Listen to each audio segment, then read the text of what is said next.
estamos voltando, como bem falei, com a conversa com o pastor Estevão Fernandes, que está aqui conosco, que é membro presidente da Primeira Igreja Batista de João Pessoa. Muita gente, o senhor é conhecido na Paraíba inteira, em especial em João Pessoa, como pastor Estevão da Primeira Igreja e tal.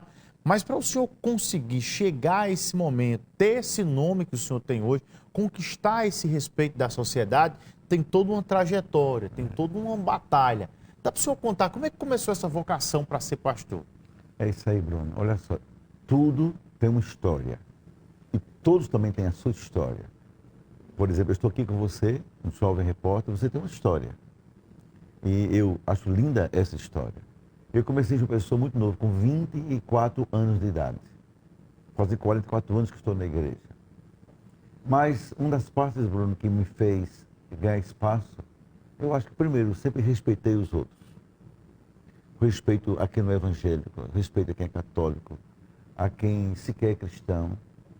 E tratar com respeito, você cria pontes. E pontes levam você para lugares diferentes de onde você está. Geralmente mais longe, mais distante. Segundo, você ter coerência. Eu estudei muitas coisas, amo estudar, mas eu sou pastor. Essa é minha identidade em João Pessoa, pastor Estevão.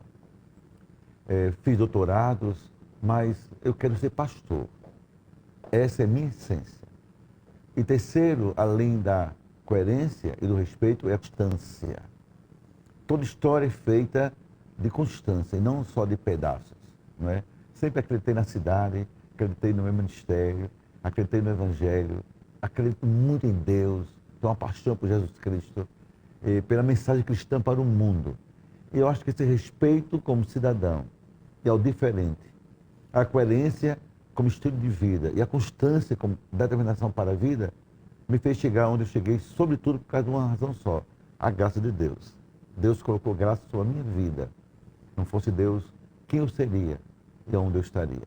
Como é que surgiu a história da Primeira Igreja Batista, que o senhor é presidente, o senhor conduz, o senhor espalha o nome da igreja por todo o estado, tem multiplicado, inclusive é impressionante, inclusive, a quantidade de gente que comparece, as pessoas que comparecem semanalmente, a expansão, inclusive, desde a sede, os espaços, né? Tem um espaço gigantesco aqui também, no final da Avenida Rui Carneiro, lá você passa ali, você vê toda aquela estrutura, principal dos bancários, enfim. São quantas unidades hoje? A igreja tem 9 cultos no domingo e são 4 unidades na cidade. E toda a igreja batista que aí em João Pessoa nasceu da minha igreja. Se fosse usar um negócio católica, seria a matriz que gerou as outras, né, as outras paróquias, no sentido católico da palavra. Então, a igreja vai formando outras igrejas, dando autonomia, e desde que mantenha a mesma doutrina, a essência batista, a gente vai abençoando. Mas a cidade cresceu tanto, a igreja também, que hoje nós temos espaços. Como a cidade cresceu, para ficar mais perto dos fiéis, não tem que se localizar, vir aqui para o centro. Mas olha, Bruno, a igreja começou no século XX, no início, em 1914. A igreja tem 114 anos de história. Ela começou pequena, com, sei lá, 20 pessoas, 30 pessoas, depois 100 pessoas, e foi crescendo. E no meu tempo, de 80 para cá, ela teve essa explosão, graças a Deus. Então, a Igreja Batista sempre é uma igreja séria, ela é firmada na Bíblia Sagrada, ela não tem esse viés de exploração financeira, ela não tem esse viés de sectarismo, não tem essa ânsia por ser dominadora. Ela é uma igreja que prega o Evangelho, prega a palavra de Deus, prega o amor de Deus e sabe interagir também com os diferentes e as diferentes para formar o que a gente chama de tecido social no mundo de hoje. Se você for viver de forma isolada, sectária e discriminatória, você nem cresce, nem existe, nem conquista espaço. O senhor falou agora, fez uma comparação com a questão da Igreja Católica. Muita gente que está em casa agora tem um pensamento que padre é inimigo de pastor e vice-versa, que há ali uma espécie de concorrência para poder atrair fiel, etc. e tal. Qual é a visão que o senhor tem diante da Igreja Católica, que vem a ser a mais popular na linguagem comum falando? Qual a visão que o senhor tem das demais religiões também? Pois é, primeiro eu tenho muito respeito, porque é católico, tenho muito respeito aos padres, tenho amigos padres, o padre Nilson, por exemplo, é um cara que eu acho fantástico, né? Eu tenho um primo legítimo, Dom Muniz, que é o arcebispo de Alagoas. você tem uma ideia, Bruno, quando eu tomei posse em 1980, eu convidei, foi a minha posse, do José Maria Pires. Foi a igreja da minha posse. Quando eu fiz 20 anos de pastorado, foi a minha festa também na igreja Dom Marcelo Cavalheira. E quando aqui esteve em João Pessoa como arcebispo, eu fui amigo e boas relações com o Alto Pagoto. E acho que não sou inimigo de padre, também não os vejo. E o atual, Dom Del, o senhor também tem? Dom Deus não estão ainda por uma razão só. Ele chegou na pandemia. Ele chegou numa crise na própria igreja local, em plena pandemia. A gente era obrigado a se isolar, mas o respeito é mútuo, o respeito é intenso, tanto quanto o respeito dos outros, a ele também. Padres são sacerdotes católicos, como eu sou sacerdote evangélico, mas todo respeito. Por que ser inimigo de quem prega a palavra de Deus? O senhor falou agora que na sua igreja não há exploração financeira. Como é que o senhor observa essa chuva de novos pastores de rede social, de pessoas que exploram, inclusive aquelas pessoas que estão passando por algum tipo de dificuldade, colocam o dinheiro na frente de tudo? Pois é, a religião, ela ao tempo que ela é uma bênção e ela é necessária, o sentido já diz religare, a ligação entre Deus e o homem. Mas também ela lida com pessoas fragilizadas são sempre vulneráveis. E às vezes a pessoa vulnerável se torna presa fácil de quem manipula. Não só falsos pastores, pode ser falsos médicos, falsos psicólogos, falsos líderes. Então a manipulação da fragilidade é terrível. A pessoa explora quem precisa de ajuda. E quando você usa Deus para isso, cara, infelizmente é vergonhoso. Mas a Igreja Batista sabe lidar com isso de forma muito... Não só a Igreja Batista. A grande maioria dos pastores são pessoas sérias. Das igrejas são igrejas sérias. Esse fenômeno novo que a gente vive no Brasil e no mundo também faz parte dessa pobreza emergente da América Latina. E que vê na religião uma espécie de solução rápida para aquilo que não tem solução. Por exemplo, quem gera emprego? Quem gera emprego é o estudo, é o trabalho, é a economia, é o conhecimento. Então, quem gera saúde? Além da boa alimentação, é saber ter bons médicos. Agora, uma pessoa num país sem plano de saúde, sem socorro médico, escola, a nível superior, o que é que ela é? Ela é exposta a tudo e todo caminho curto ela vai percorrer. E, às vezes, acha que a religião é esse atalho, quando, na verdade, não é atalho. Então, eu sou contra qualquer forma de exploração de quem é frágil, que é vulnerável, e usando Deus como uma espécie de subterfúgio. Deus é tudo, mas Deus não pode ser manipulado por igreja nenhuma, homem nenhum, líder algum. Deus é Ele e pronto. O telespectador que quer saber, que está em casa agora e quer saber qual é a visão de uma liderança, da função de liderança que o senhor exerce, diante de questões e temas políticos também. Vamos lá. Qual a avaliação que o senhor faz do momento que vive o Brasil em dois aspectos? Questão econômica e a questão social, que o senhor lida também, a questão dos aspectos sociais, que é um trabalho da igreja que tem inclusive esse viés social. Qual a avaliação hoje do comando do governo Lula, do governo federal, para essas duas temáticas? Os temas sociais me fascinam. Tanto que em 2014, se não me falha a memória, eu me doutorei em sociologia aqui na UFPB. Sempre amei estudar essas engrenagens sociais. Então, veja bem, no Brasil passou um momento muito tenso recentemente. Ainda não foi curado dessas tensões, porque o Brasil ficou polarizado.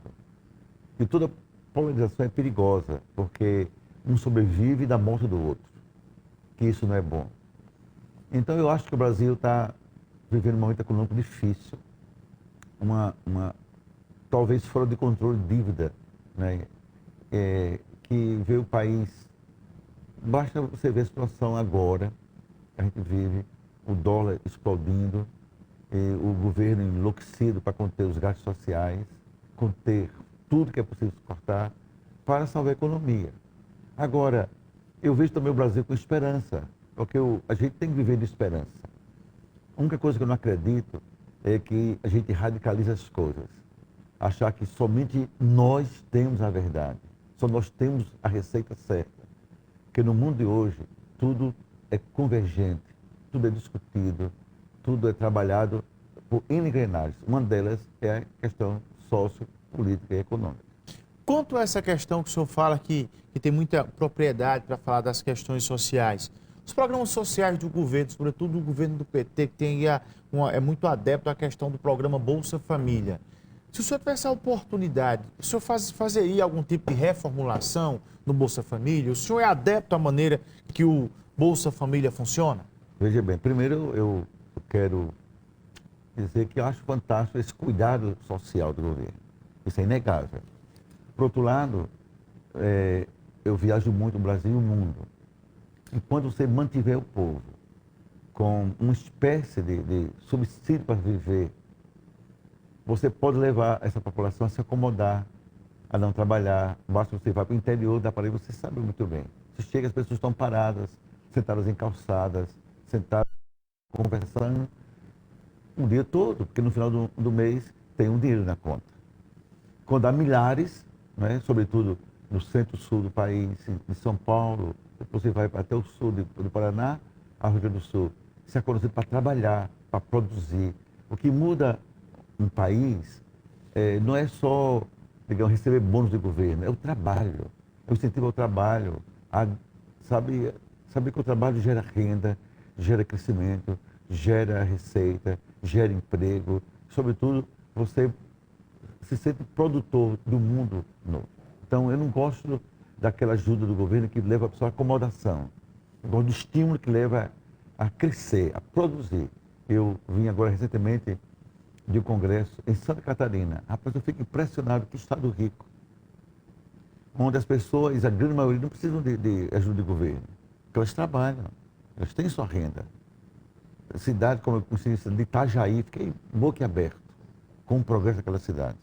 Acho que o Nordeste precisa disso, de governo que ajude ao pobre. E está certo ajudar o pobre, mas também que ajude o pobre a conquistar espaços pelo trabalho, pelo estudo e pela esperança de um futuro melhor. O senhor falou de forma rápida aí sobre a questão da polarização. Qual é a visão que o senhor tem desse extremismo que acontece no Brasil, dessa esquerda, da direita, que tudo você é Lula ou você é Bolsonaro? Isso o senhor acha que é um exagero também da nossa sociedade? Eu acho que isso é, pelo menos, uma pobreza ideológica. Quando você tem um país como o Brasil, você depende de duas pessoas para saber de quem você é e a quem você adere, isso é terrivelmente perigoso, porque certamente tem gente boa do outro lado, talvez até muito melhor do que o que nós temos. Então, ninguém pode achar que eles são os deuses que nos salvarão. O senhor defende uma terceira via fora desse lailô? Eu condeno a polarização, o radicalismo, e defendo que, aliás, a história mostra que quando vias são abertas, caminhos novos surgem e um futuro novo nos espera. Por falar em caminhos novos, em surgimento de novas lideranças, como é que o senhor observa a participação de lideranças religiosas no processo eleitoral? O senhor é defensor que padre possa ser candidato, que pastor seja candidato? O senhor tem alguma opinião nesse sentido? Tenho sim, eu acho que sim, desde que eles gostem, está na veia deles, né?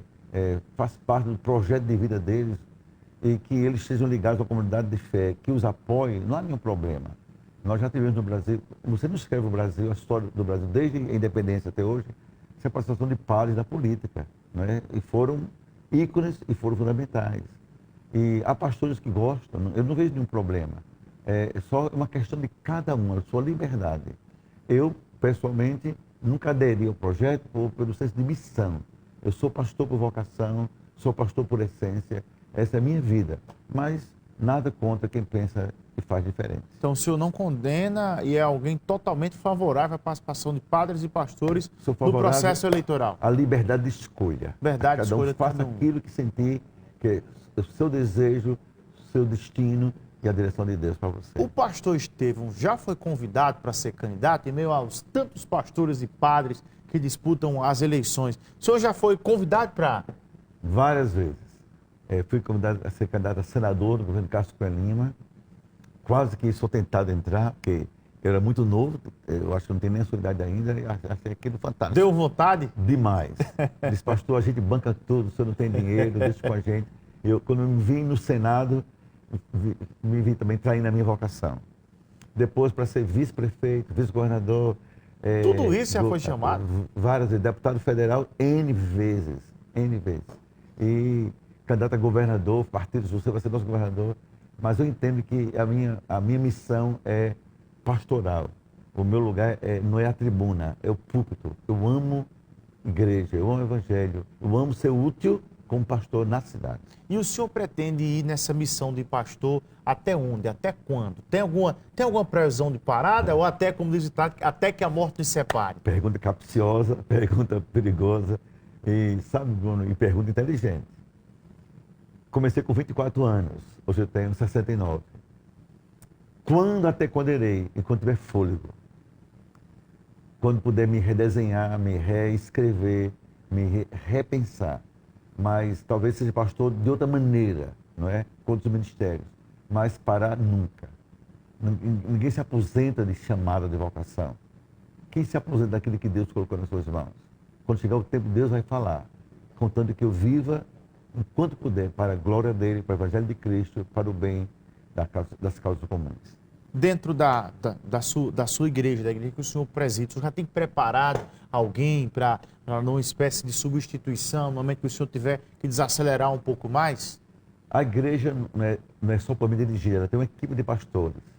São 8 que estão comigo, certamente um desses. Agora, num momento certo, de forma responsável, eu devo investir em alguém para que, na minha ausência como pastor-presidente, a igreja não sofra continuidade. Mas esse caminho, Bruno, quem vai orientar é Deus, é o momento, é a igreja. Eu não posso sequer pensar em antecipar isso. Por enquanto, não penso em nada disso. Ô, pastor Estevão, como toda profissão, pastor, além de uma vocação, além de um chamado, é uma profissão, porque quem é pastor também tem que ter a renda. Sim. E as pessoas ficam se perguntando, às vezes, sobre toda profissão. Tem como um pastor ser rico? Pastor tem como enricar? Qualquer pessoa pode enricar. Não tem que ser pastor, não é? Basta que ele queira, que ele encontre o caminho, uma herança, que ele trabalhe, eu sei lá. Agora, veja bem, pastor é alguém que vive para o Senhor. No caso da Igreja Batista, quem define o meu salário é a minha igreja. Nós como enricar vivendo um salário. Ninguém fica rico de salário. Então, eu acho que se usar a igreja para enricar é porque não é pastor. Está desviando, fazendo alguma coisa errada. Tem alguma coisa errada. Para mim, a motivação está errada e talvez esteja alguma coisa eticamente errada, mas não há como enricar da religião, a não ser seja um falso pastor, seja um vigarista, ou explore a consciência pura do povo pobre. Estamos conversando uma importante entrevista palpitante com o pastor Estevão Fernandes, tem sido o nosso entrevistado de hoje no programa Rede Verdade. Já caminhando ali para o finalzinho da nossa entrevista, como o senhor falou dessa questão financeira, quanto à questão do dízimo, que há uma polêmica às vezes nesse sentido. Qual é a visão do senhor, para alguém que está em casa agora, que está curioso em ir na igreja do senhor, de conhecer, qual é a visão do senhor da questão do dízimo? O dízimo é um princípio bíblico, está na Bíblia, toda igreja precisa de contribuição para sobreviver. Durante séculos, o catolicismo cristão, ou os cristãos católicos, não foram ensinados sobre isso. Por quê? Quem mantinha a estrutura católica, quem mantinha desde as paróquias aos párocos, os programas, eram os governos, né, onde estavam ligados. Após a reforma, quando surge o movimento das igrejas reformadas, depois evangélicas, as igrejas são autônomas. Então, por exemplo, tem a primeira igreja batista, ela tem um custo mensal de sobreviver. Manutenção. Tudo. É exorbitante. Então, funciona como uma empresa. Ela paga energia, água, funcionário. Impostos. Ela tem 20 funcionários, tem que ter carteira, cargos sociais. Então, quem vai manter isso? Não há verba de prefeitura, nem queremos. De governo, nem queremos. Quem mantém... Há uma recusa por parte das igrejas, as igrejas não querem recursos públicos. É um princípio da reforma, a separação entre igreja e Estado, sobretudo a questão financeira. Senão o pastor fica refém dos governos. E isso não é ser pastor. Fere a liberdade. Total liberdade. Segunda coisa, a igreja que define o que o pastor vai ganhar dentro da sua possibilidade. Então, a receita de uma igreja vem da sua membresia, que voluntariamente oferta, também voluntariamente dizima. Hoje, inclusive, há muitos padres católicos que ensinam sobre o dízimo, porque nessa crise pós-moderna, para que suas paróquias sobrevivam.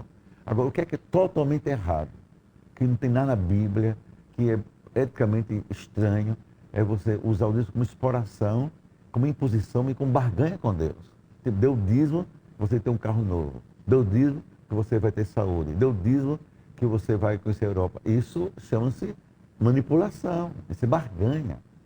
Tudo que tem a ver com Deus tem que ser voluntariamente acontecendo, não por barganha. Então, as igrejas batistas são totalmente contra o dinheiro como instrumento de barganha, de manipulação e de poder. Agora, a gente ensina a dizimar e ofertar como princípio bíblico, que mantém o trabalho e a manutenção da igreja. Olha, queremos agradecer ao pastor Estevão Fernandes, da Primeira Igreja Batista de João Pessoa. Pastor, muito obrigado, um grande abraço, um feliz ano novo para ti, tá bem? Um abraço e todos os para você membros. e seus telespectadores. Feliz ano novo. Obrigado, viu? Um abraço. Um Toda abraço. a família Arapuã. Obrigado. Um abraço a todos, obrigado pela sua companhia.